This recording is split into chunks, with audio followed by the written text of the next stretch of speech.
साईं देवे साईं दिलावे साईं चाहे वही हो जाए। तुमको लाखों प्रणाम, तुमको लाखों प्रणाम। शिरडी रहने वाले बाबा लाखों प्रणाम। साईं कहने वाले तुमको लाखों प्रणाम, तुमको लाखों प्रणाम, तुमको लाखों प्रणाम। शिरडी रहने वाले तुमको लाखों प्रणाम। साईं देवे साईं दिलावे साईं देवे साईं दिलावे साईं चाहे वही हो जावे। तुमको लाखों प्रणाम।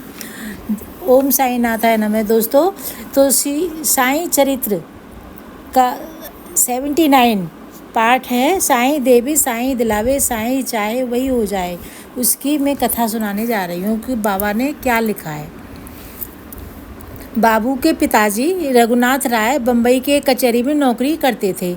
बढ़ती उम्र के साथ उनकी नज़र ने धीरे धीरे देखना कम कर दिया और वैसे भी थके जा रहे थे वे। उन्होंने कुछ दिन छुट्टी लेके आराम करके भी देख लिया, मगर वैसा कुछ फ़ायदा नहीं हुआ। जैसे सरकारी नौकरों को पेंशन दी जाती है, वैसे ही उस ज़माने में कई बिगड़ सरकारी कंपनियां भी अपने नौकरों को पेंशन देती थी। एक दिन वो सोच रहे थे कि अब कुछ ही दिनों में मुझे नौकरी से रिहा कर दिया जाएगा। क्या उसके बाद भी मेरी सेवा ध्यान में रखकर कंपनी मुझे कुछ पेंशन देगी? और अगर दे भी देगी तो आज मुझे 150 रुपये तनख्वाह मिलती है, वहाँ 125 यानी कि आधी भी मिलेगी। तब उसमें घर का खर्चा चलाना तो मुश्किल हो जाएगा।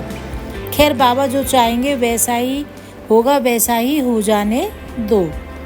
जब उनकी रिहाई में 15 दिन बाकी रहे तो बाबा ने उनकी पत्नी को सपने में दर्शन दिया और पूछा, मैं तुम्हें 100 रुपये हर महीने देना चाहता हूँ, क्या उसमें तुम्हारा गुजारा हो सकेगा? उस पर वह बोली, बाबा आप ये क्या पूछ रहे हैं, हम तो आपके ही आसरे हैं। फिर बाबा हंसे और गायब हो गए। जब पत्नी ने यह बात रघुनाथ से कही तो वे भी अचरज करने लगे। आगे उनकी रिहाई के बारे में जब फैसला करना था तब उनकी कंपनी के आला अफसरों ने उनकी नौकरी का ख्याल रखते हुए उन्हें खास तौर पर 110 रुपये की पेंशन मंजूरी कर दी। यह हुक्म उन्हें सुनाया गया तो बाबा की कृपा का स्मरण करके उनका दिल भर आया कि साईं बाबा ने सपने में कहा कि क्या आपका 100 रुपये में खर्च चल जाएगा? तो उन्होंने कहा कि आप जैसे चाहेंगे बाबा वैसा ही होगा। ओम साईं नाथाय नमः। जय श्री कृष्ण। दोस्तों, श्री कृष्ण गोविंद हरे मुरारी, हे नाथ नारायण वासुदेवा।